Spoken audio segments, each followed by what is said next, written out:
Hello, parents. I hope everyone had a really good week and that you have a really nice long weekend ahead. Just wanted to do a few recaps from this week as we head into next week. A few reminders. Please remember that reading groups will start next week on Tuesday, and reading groups are from 10:30 till about 11 o'clock. Please make sure you check for the day that your child will meet with me and make sure they are to me on time. So reading group starts at 10:30, and in order to have a productive group, your child needs to be there on time.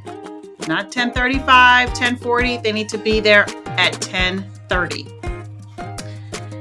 Math groups will continue next week on Tuesday. Remember, math groups, that's every day.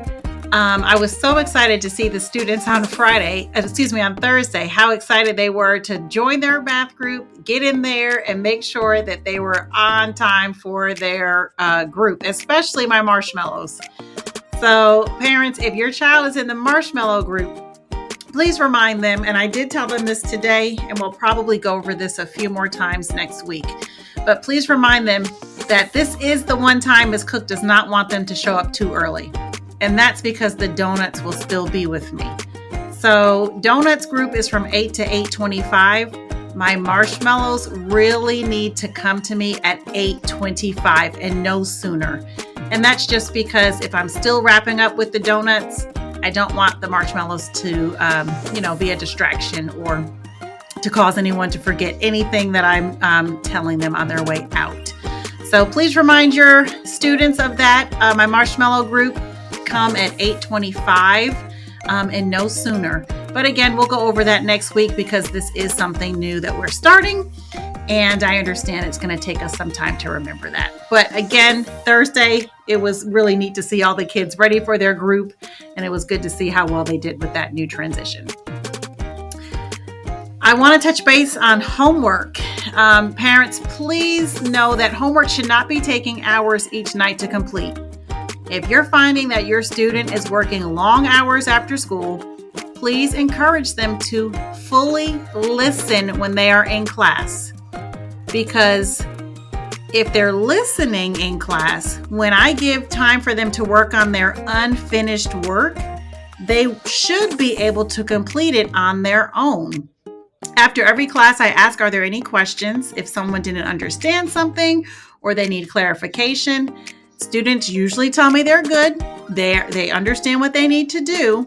And so when it's independent work time, if your child doesn't know what they need to do, it's because they either didn't ask me for clarification or it's because they weren't paying attention. So please make sure they are paying attention in class.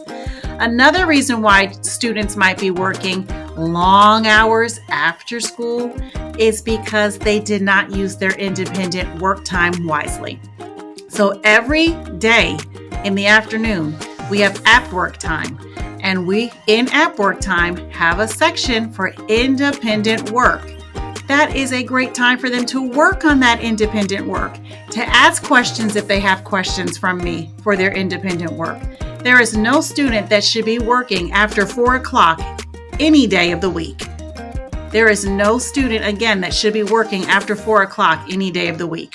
So please make sure you talk to your child, because if this is happening, if you're finding yourself working with your student at 5, 6, 7 at night, that is really unacceptable. So please speak to them again. They need to listen, pay attention, ask questions if they don't understand something, and they need to use their class time wisely.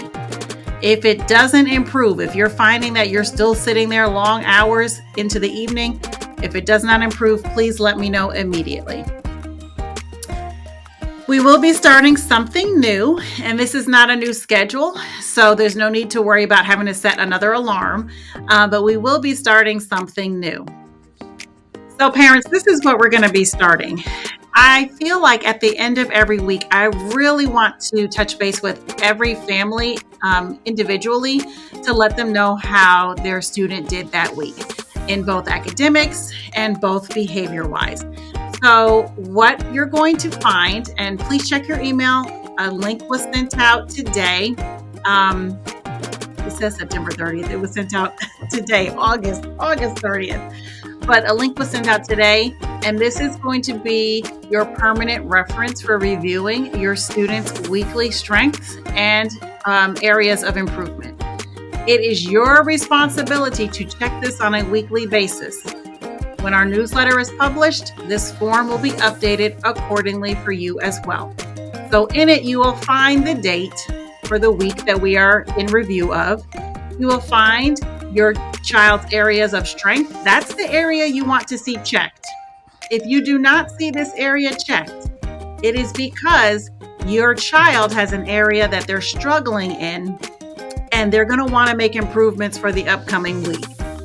So please check the document, check to see if your child has the strengths or what areas they need help in to, make a improvement for the following week.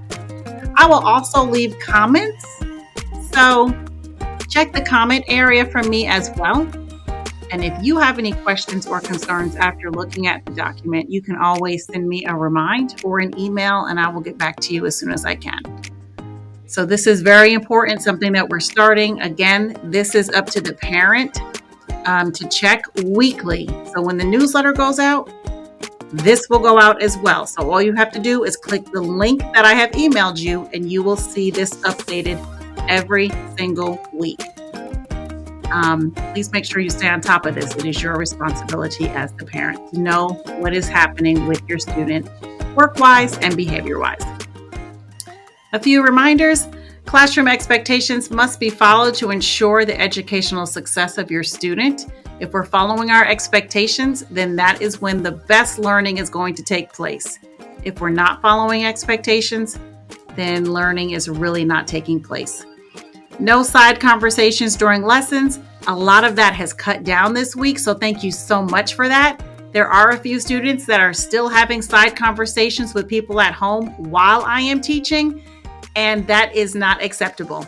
We could not do that in brick and mortar, so we cannot do that in a virtual setting. Please make sure there are no side conversations when I am teaching your student. They need to listen to the lesson, and they cannot listen to me and talk to somebody at home at the same time. Please remember that all parent communication to me should be sent through email or remind, not through the student, especially during class time. So if your student has to leave early for whatever reason, please do not send them to class to tell me that they are leaving because please don't do that. Because what that is now doing, it is taking away from the instructional time of every other student that is still here. If you need to pull your student out of class for whatever reason, send me a remind message or an email. And any absences should be sent to the virtual attendance. And as you can see below, that is the email address that you will use to send any absences. Our final thoughts here. Make sure you check this week's newsletter for upcoming testing quizzes. And I really hope that everyone has a fantastic long weekend and that my students are ready to listen and learn bright and early on Tuesday. Have a great weekend, everyone.